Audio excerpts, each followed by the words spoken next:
السلام علیکم۔ کراچی کی مصروف بندر روڈ پر جہاں ہر صبح دھوئیں بھری ہوا اور کلکاریاں ملا کر ایک نئی دوڑ کا اعلان کرتی تھی، احمد اپنی پرانی موٹر سائیکل پر سوار ایک چھوٹی سی فیکٹری کی طرف رواں دواں تھا۔ اس کے والد جناب رفیق، جو کبھی ایک چھوٹی سی ٹیکسٹائل یونٹ کے مالک تھے، اب ایک دماغی فالج کے بعد گھر پر ہی محدود تھے۔ گھر کا سارا بوجھ، ماں کی بے چینی، بہن فاطمہ کی تعلیم کا خرچہ اور والد کے علاج کے اخراجات، یہ سب احمد کے نوجوان کندھوں پر تھا۔ وہ جس فیکٹری میں ملازم تھا، وہاں اس کا کام تھا کہ گاہکوں کو ایسے بل دے جن پر اصل مالیت سے کم قیمت درج ہو تاکہ ٹیکس بچایا جا سکے۔ مالک اس کام کے بدلے اسے باقی ملازمین سے کچھ زیادہ دیتا تھا، یہ کہہ کر کہ یہ تمہاری ذہانت کا صلہ ہے بیٹا، اس زمانے میں جو ہوشیار ہوگا وہی آگے بڑھے گا۔ لیکن احمد کے دل میں ہمیشہ ایک کھٹکا رہتا تھا۔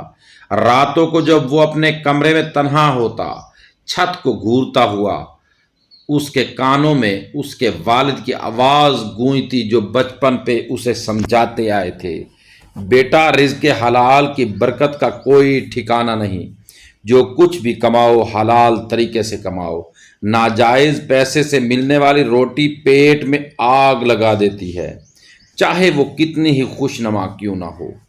پھر اسے قرآن پاک کی وہ آیت یاد آئی جو سورہ بقرہ کی 168 ہے، اے لوگو، جو کچھ زمین میں حلال اور پاکیزہ ہے اس میں سے کھاؤ اور شیطان کے قدموں پر نہ چلو، بے شک وہ تمہارا کھلا دشمن ہے۔ یہ الفاظ اس کے دل کو چھلنی کر جاتے۔ کیا وہ شیطان کے قدموں پر چل رہا تھا؟ کیا وہ جو اضافی پیسہ کماتا وہ حرام تھا؟ ایک دن جب فیکٹری سے گھر آیا تو حالات اور سنگین ہو گئے۔ والد صاحب کی طبیعت اچانک بہت بگڑ گئی تھی۔ ڈاکٹر نے فوری طور پر ایک نیا مہنگا ٹیسٹ تجویز کیا۔ گھر میں رکھی بچت کی آخری رقم بھی اس میں صرف ہو گئی۔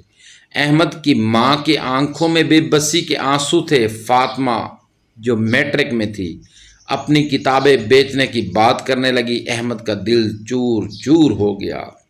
اس نے اپنے کمرے میں جا کر سجدے میں گر کر دعا مانگی، اے میرے رب، مجھے راہ راست دکھا، مجھے حلال رزق کمانے کی توفیق عطا فرما، میں اس حرام کمائی سے توبہ کرتا ہوں، بس میرے گھر والوں کی مدد فرما۔ اس رات اس نے ایک عجیب خواب دیکھا۔ اس نے دیکھا کہ اس کے ہاتھ میں چمکتے سکے ہیں، لیکن جب وہ انہیں اٹھاتا ہے تو وہ بھر بھر راکھ بن کر ہوا میں اڑ جاتے ہیں اور ایک ہلکی سی آواز سنائی دیتی ہے، بے شک اللہ پاک ہے اور پاکیزہ چیز ہی قبول کرتا ہے۔ یہ حدیث اس کی نیند میں گونجی۔ وہ کپ کپا کر جاگ اٹھا۔ اس کا فیصلہ ہو چکا تھا۔ اگلے دن فیکٹری پہنچ کر احمد نے مالک کے سامنے عاجزی سے سر جھکا دیا، صاحب، میں اب یہ کام نہیں کر سکتا۔ جو بل بنانا، ٹیکس چوری کرنا، یہ غلط ہے، یہ حرام ہے۔ مالک کا چہرہ غصے سے سرخ ہو گیا۔ کیا حرام؟ تمہیں پتہ ہے تمہاری ضروریات کیا ہیں؟ تمہارے باپ کا علاج، تمہاری بہن کی پڑھائی۔ تمہارے پاس کوئی اور راستہ ہے؟ تمہاری اخلاقیات تمہیں کھا جائیں گی۔ احمد، اگر تم یہ کام چھوڑو گے تو کل سے تمہاری ضرورت نہیں۔ احمد نے اپنے جذبات پر قابو رکھا۔ صاحب، میں سمجھتا ہوں، لیکن میرے رب اور میرے ضمیر نے مجھے یہ قدم اٹھانے پر مجبور کر دیا ہے، میں کل سے نہیں آؤں گا۔ وہاں سے نکلتے ہوئے اس کے قدم لڑکھڑا رہے تھے، لیکن دل میں ایک عجیب سی سکون تھا، جیسے کوئی بہت بڑا بوجھ اتر گیا ہو۔ اب جد و جہد کا نیا دور شروع ہوا۔ گھر کا واحد کمانے والا بے روزگار تھا۔ ماں نے اپنے زیور بیچ ڈالے، فاطمہ نے ٹیوشن پڑھانا شروع کر دی۔ احمد ہر روز نوکری کی تلاش میں نکلتا، مگر ہر جگہ جواب یہی ملتا، تجربہ کم ہے، یا ہمارے پاس ابھی کوئی خالی پوسٹ نہیں۔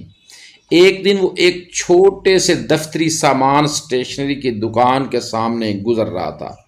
دکان کے مالک ایک بزرگ جناب طارق کو سامان سیدھا کرتے دیکھ کر احمد نے خود ہی آگے بڑھ کر مدد کی پیشکش کر دی۔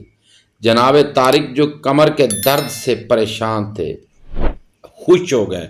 انہوں نے احمد کی ایمانداری اور محنت کو دیکھتے ہوئے اسے تھوڑے بہت معاوضے پر دکان کی صفائی اور سامان ترتیب دینے کا کام دے دیا۔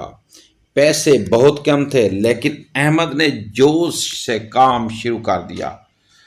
وہ دکان کو چمکاتا، سامان کو منظم طریقے سے رکھتا اور گاہکوں سے خوش اخلاقی سے پیش آتا۔ جناب طارق اس کی محنت سے متاثر ہوئے۔ انہوں نے احمد کو دکان کے چھوٹے موٹے حساب کتاب رکھ رکھاؤ کی ذمہ داری بھی سونپ دی، اس شرط پر کہ وہ ہر لین دین شفاف رہے گا۔ اے ایمان والو، آپس میں ایک دوسرے کے مال ناحق طریقے سے نہ کھاؤ۔ ہاں، اگر تمہاری باہمی رضامندی سے تجارت ہو تو اور بات ہے۔ یہ آیت سورۃ النساء کی 29ویں احمد کے لیے مشعل راہ بن گئی۔ وہ ہر ٹرانزیکشن کھلے عام بغیر کسی چھپے ہوئے چارج کے کرتا۔ ایک دن ایک گاہک نے 10 پیکٹ قلم خریدنے تھے۔ احمد نے درست حساب لگا کر بل دیا۔ گاہک نے پیسے دیتے ہوئے کہا، بھائی میں نے تو 12 پیکٹ لیے ہیں، تم نے 10 کا بل بنا دیا۔ احمد نے مسکراتے ہوئے جواب دیا، نہیں صاحب، آپ نے 10 ہی لیے ہیں، دیکھے میرا رجسٹر۔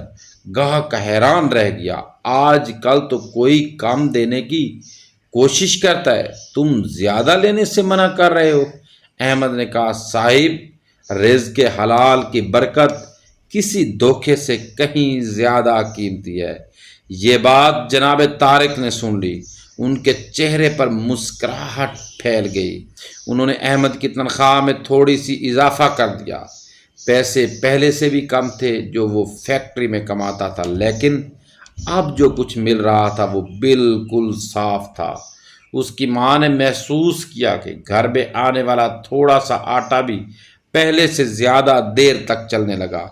فاطمہ کی ٹیوشن کی فیس وقت پر جمع ہو گئی۔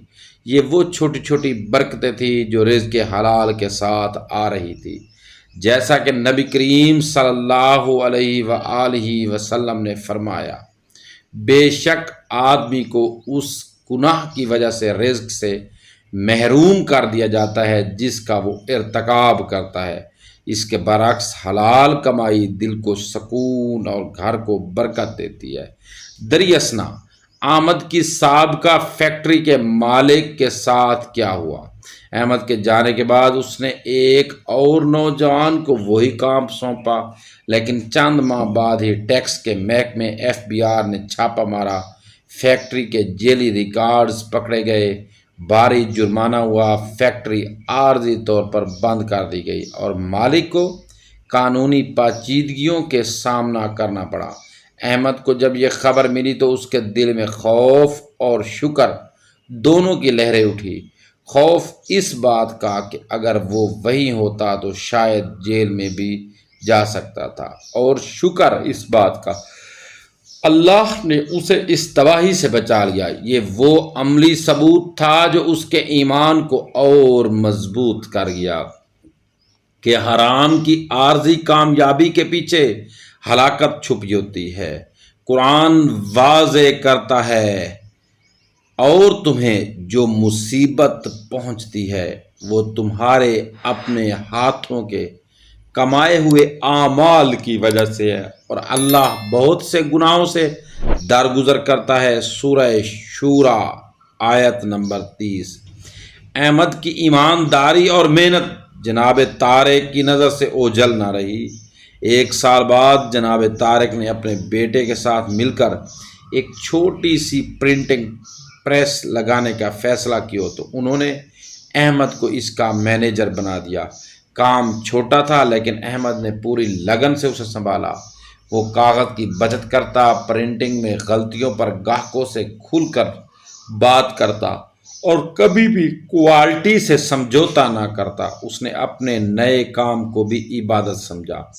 نبی کریم صلی اللہ علیہ وآلہ وسلم کا فرمان یاد رکھتا، بے شک اللہ تعالیٰ پسند فرماتا ہے کہ جب تم میں سے کوئی کام کرے تو اسے احسن طریقے سے انجام دے۔ اس کا نتیجہ یہ نکلا کہ چھوٹی سی پریس کی شہرت ایمانداری اور اچھے کام کے لیے پھیلنے لگی۔ چھوٹے کاروباری، تعلیمی ادارے، یہاں تک کہ کچھ چھوٹی NGOs بھی ان کے پاس کام دینے لگی۔ آمدن پہلے سے کہیں بہتر ہو گئی۔ پھر ایک عجیب واقعہ پیش آیا۔ کراچی میں کئی ہفتوں سے بارش نہیں ہوئی تھی، پانی کا بحران شدید ہو گیا۔ گھر گھر ٹینکروں کا پانی مہنگے داموں خریدا جا رہا تھا۔ احمد کے گھر میں بھی پانی کا ذخیرہ ختم ہو رہا تھا۔ ماں پریشان تھی۔ احمد نے اپنی بچت سے ٹینکر کا انتظام کرنے کا سوچا ہی تھا کہ ایک دن صبح سویرے دروازے پر دستک ہوئی۔ باہر ان کے ایک پرانے پڑوسی کھڑے تھے جن کا گھر کچھ فاصلے پر تھا۔ احمد بیٹا، انہوں نے کہا، ہم نے اپنے گھر میں نئے بور ویل کنویں کا پانی ٹیسٹ کروایا ہے، وہ میٹھا ہے اور صاف ہے۔ ہم نے بڑا ٹینکر بھر کر بھیجا ہے جو ابھی تمہارے گھر پہنچے گا۔ تمہارے والد صاحب بیمار ہیں اور ہم جانتے ہیں تم ایماندار لڑکے ہو، یہ ہماری طرف سے معمولی سی مدد ہے۔ احمد حیران رہ گیا۔ اس نے کبھی ان پڑوسیوں سے کوئی مدد نہیں مانگی تھی۔ جب ٹینکر آیا اور گھر کا زیر زمین ٹینک بھر گیا تو احمد کی ماں کی آنکھیں نم ہو گئی۔ انہوں نے کہا، دیکھا بیٹا، یہ ہے رزق حلال کی برکت۔ اللہ تعالی راستے ایسے کھول دیتا ہے جن کا تم تصور بھی نہیں کر سکتے۔ احمد کو حدیث یاد آئی، جو بندہ جمعہ کی رات یعنی جمعرات کی شب کوئی خالص دعا کرتا ہے اسے ضرور عطا کی جاتی ہے۔ اس نے جمعرات کی رات سچے دل سے دعا مانگی تھی۔ کیا یہ اس کا جواب تھا؟ اسے یقین ہو گیا ہر مشکل کے بعد آسانی ہے، بشرط یہ کہ انسان صبر اور تقوی اختیار کرے۔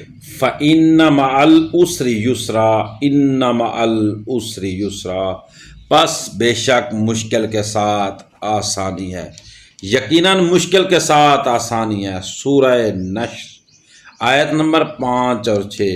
فاطمہ نے میٹرک کے امتحانات میں نمایاں پوزیشن حاصل کی۔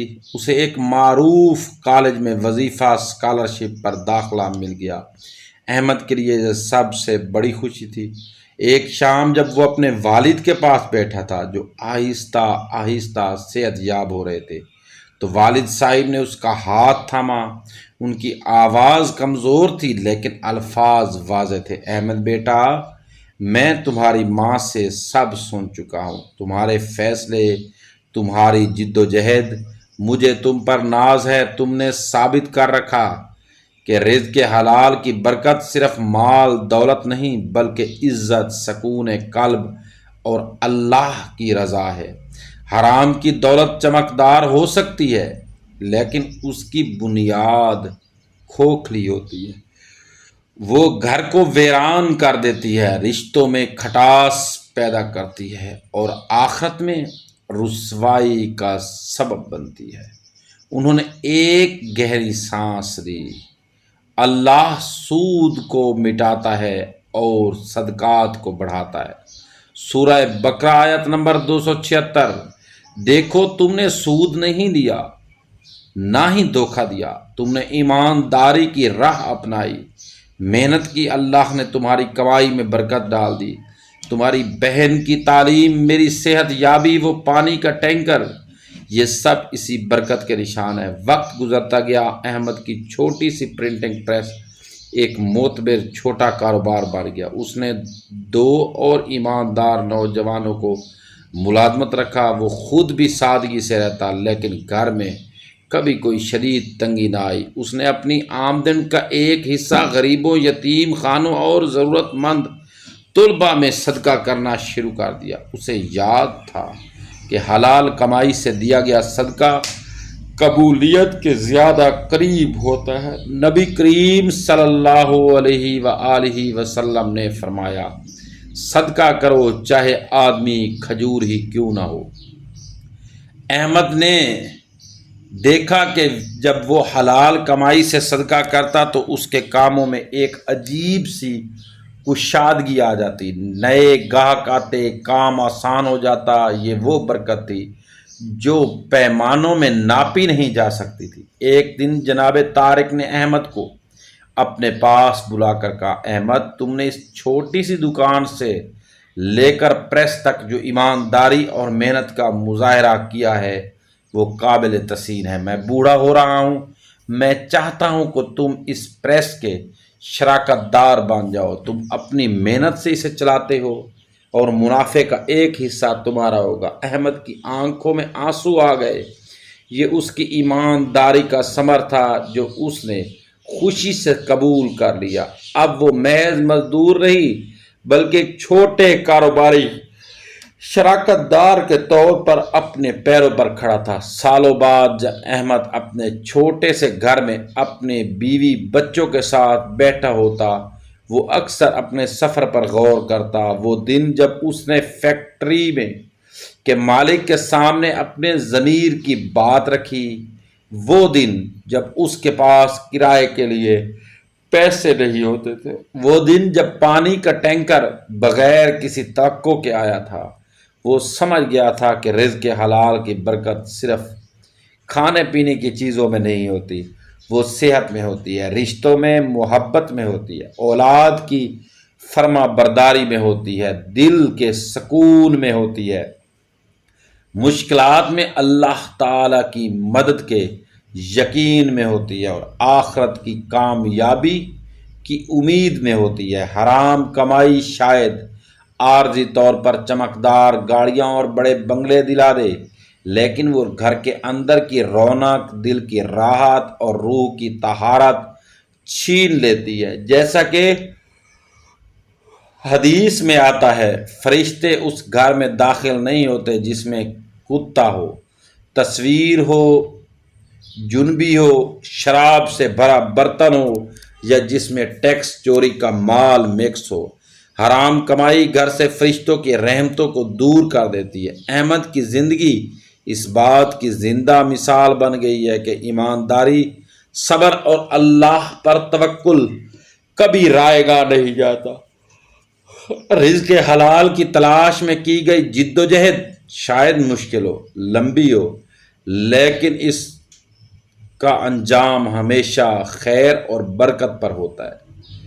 دنیا کی عارضی چمک کی بجائے اس نے اپنے رب کی رضا اور اپنے ضمیر کی آواز کو ترجیح دی، اور پھر دیکھتے ہی دیکھتے اس کے لیے نہ صرف رزق کے دروازے کھل گئے بلکہ اس کے گھر میں وہ سکون اور محبت واپس آ گئی جو کبھی حرام کی کمائی نے چھین لی تھی۔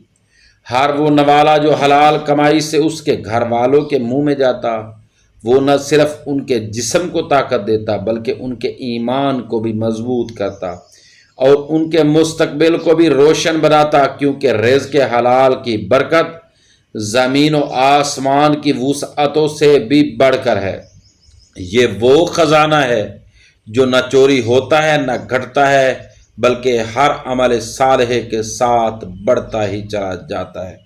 دوستو، اگر آپ کو یہ ویڈیو اچھی لگی تو ویڈیو کو لائک ضرور کر دیں، چینل کو سبسکرائب ضرور کر دیں، بیل آئیکن والے نشان کو ہلکا سا پریس کر دیں تاکہ ہماری ہر نئی آنے والی ویڈیو کا نوٹیفیکیشن سب سے پہلے آپ تک پہنچے۔ شکریہ۔